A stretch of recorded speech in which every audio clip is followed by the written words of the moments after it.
Praise the Lord. கர்த்தருடைய நாமம் மகிமைப்படுவதாக. இன்றைக்கு நாம் பார்க்க போறது யோவான் 14 அதிகாரம் வசனம் 16. நான் பிதாவை வேண்டிக் கொள்வேன், அப்பொழுதும் என்றென்றைக்கும் உங்களோடு கூட இருக்கும்படிக்கு சத்திய ஆவியாகிய வேறொரு தேற்றுவாளனை அவர் உங்களுக்கு தந்தருளுவார். இயேசு கிறிஸ்து வேண்டிக் கொள்கிறார் பிதா கிட்ட. யார் நமக்கு கொடுக்க?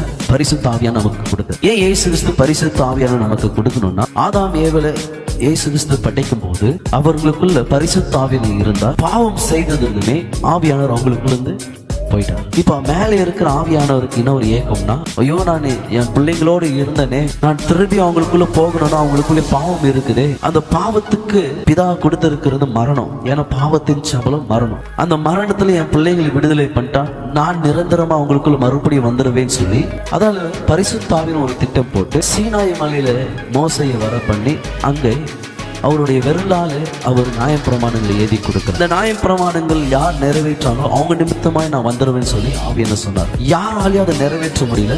அதனால பரிசுத்தாவின் ஒரு திட்டம் போட்டார்.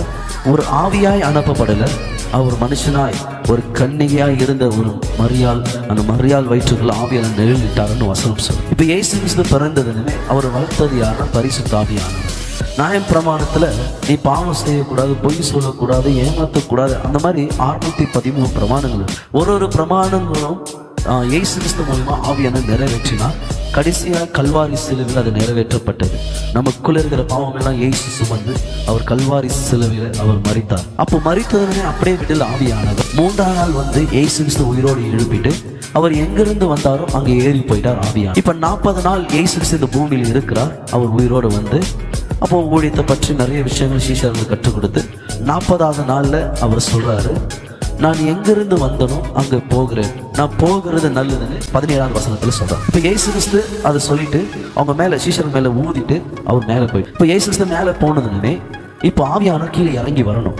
அதனால்தான் இன்னும் 10 நாள் வெயிட் பண்ணுதார் ஆவியானவர். அதனால்தான் 50ஆவது நாள் பெந்தகோஸ்து நாள். அந்த பெந்தகோஸ்து நாளில் ஆவியானவர் பலத்த காற்றோடு அவர் இறங்கி வந்தார். ஒவ்வொருத்தர் மேலேயும் அவர் இறங்கினார் அக்கினியாய். அப்போ பரிசுத்த ஆவியானவர் ஒவ்வொரு சீஷர்களை பெற்றுக்கொண்டதுமே ஆவியானவருக்குள்ள ஒரு சந்தோஷம்.